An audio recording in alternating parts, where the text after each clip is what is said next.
Chapter 32, Cleanout. Mom was really into gardening. Mom loved flowers and plants. She had so many vases with artificial flowers in addition to all the real plants she had in the house.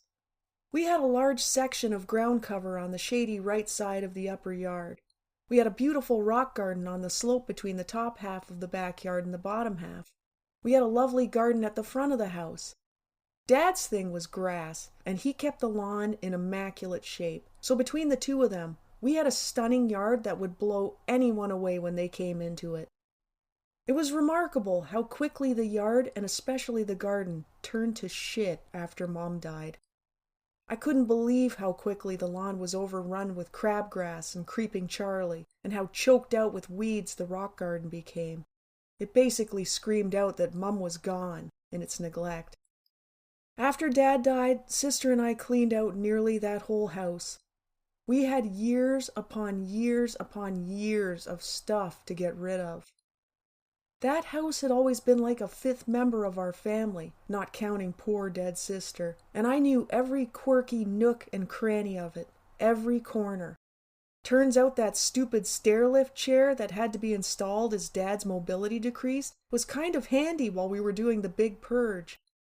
Sister and I would pile it as high as possible with heavy stacks of books and then send them on their slow and merry way downstairs. As the books slowly glided down and away, we'd shout at them, "Goodbye, books! Fare thee well, books!" Even in the midst of how terrible and heartbreaking that whole job was, we did have some laughs. We found a lot of forgotten treasures along the way. Well, treasures to us, simply because they were objects that were filled with nostalgia and memories. We divided up what we wanted to keep, donated, sold, shredded, trashed all the rest. Nothing like filling up a dumpster with remnants of 44 years of your parents' lives. Nothing like some dirtbag dumping their own garbage in that dumpster overnight when nobody's looking. Brother had warned us about that after the dumpster got delivered to the driveway. Just wait till you come back the next day to find a whole bunch of garbage in there that you didn't put in. Seriously? I said. Oh yes. Nice. In the end, there came that day when the house was empty and echoey and would soon belong to new people. And then it wasn't our family home anymore, and we couldn't just drop on by because nobody we loved lived there and it no longer belonged to us.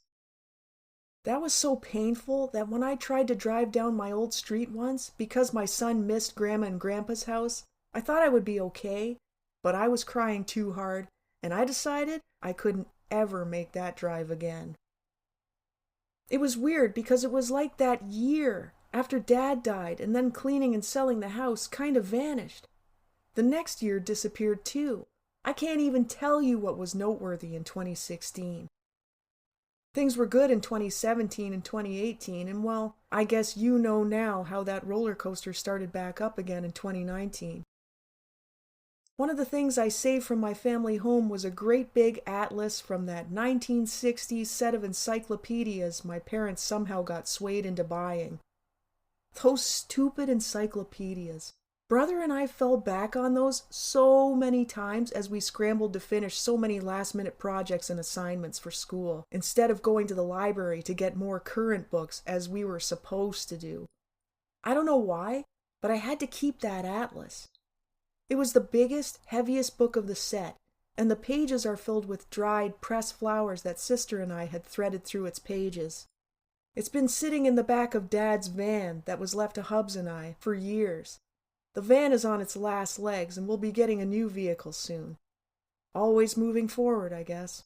I guess I'll cry when we get rid of it for good. Seems about what I do.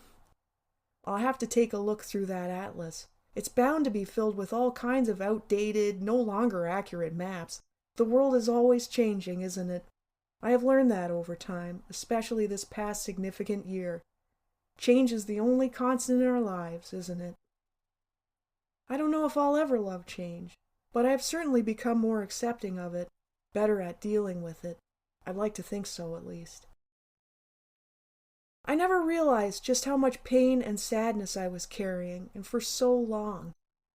I never really acknowledged the impact that everything would have on me. I just tried to carry it along and keep going. Eventually, it just got too heavy, and like my parents' house, I had to clean out my own clutter. Damn, it's a long, hard, lonely road, but healing is so worth it. I can't say it enough.